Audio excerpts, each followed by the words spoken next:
എടോ നിങ്ങൾ ഒറ്റ ഒരാൾ കാരണം മനുഷ്യൻ ലേറ്റ് ആയേ. അതെ, ഈ അമ്പലത്തിൽ രാവിലെയാണ് പോകേണ്ട, അല്ലാതെ ഉച്ചയ്ക്കല്ല. അതിനിപ്പോ ഞാനെന്താ ചെയ്തു? എന്നെ കൊണ്ടൊന്നും പറയിപ്പിക്കണ്ട. രാവിലെ 6 മണിക്ക് ഒരുങ്ങാൻ തുടങ്ങിയാ നിങ്ങൾ, എന്നിട്ട് കഴിഞ്ഞതോ 10 മണിക്ക്. വേഷം കണ്ടില്ലേ? അമ്പലത്തിലെ ഭഗവതിനെ പെണ്ണ് കാണാൻ പോവാ. ഓ, പറച്ചിലോ കേട്ടോ തോന്നുന്നു നീ വലിയ അമ്പലവാസിയാന്ന്. എടാ, കൊല്ലത്ത് നിന്റെ പെരുന്നാളിന് മാത്രല്ല നീ അമ്പലത്തിന്റെ പടി കാണുന്നുള്ളൂ. അതെനിക്ക് വലിയ താല്പര്യം ഉണ്ടായിട്ടൊന്നുമല്ല, പിന്നെ അമ്മ നിർബന്ധിച്ചോണ്ടാ.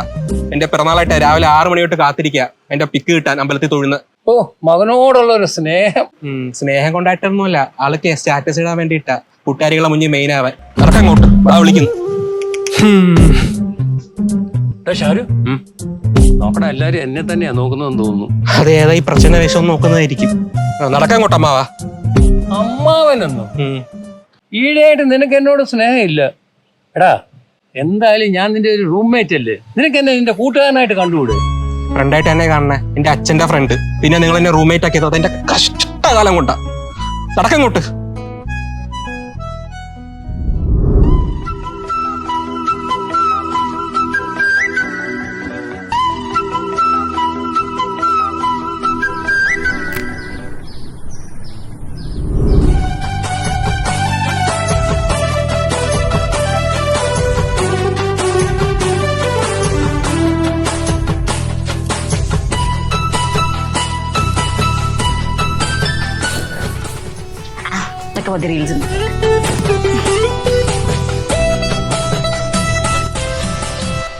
ഞാൻ കണ്ടോ വാര്യരെ എന്റെ കൊച്ചിനെ. ഇനി ലേറ്റാ നിന്റെ അമ്മ നിന്റെ വാരിൽ ഊരും. അയ്യോ, കണ്ട പെണ്ണുങ്ങളെ വായി നോക്കി നിന്നോളും. ആര്? ഞാൻ പോവും.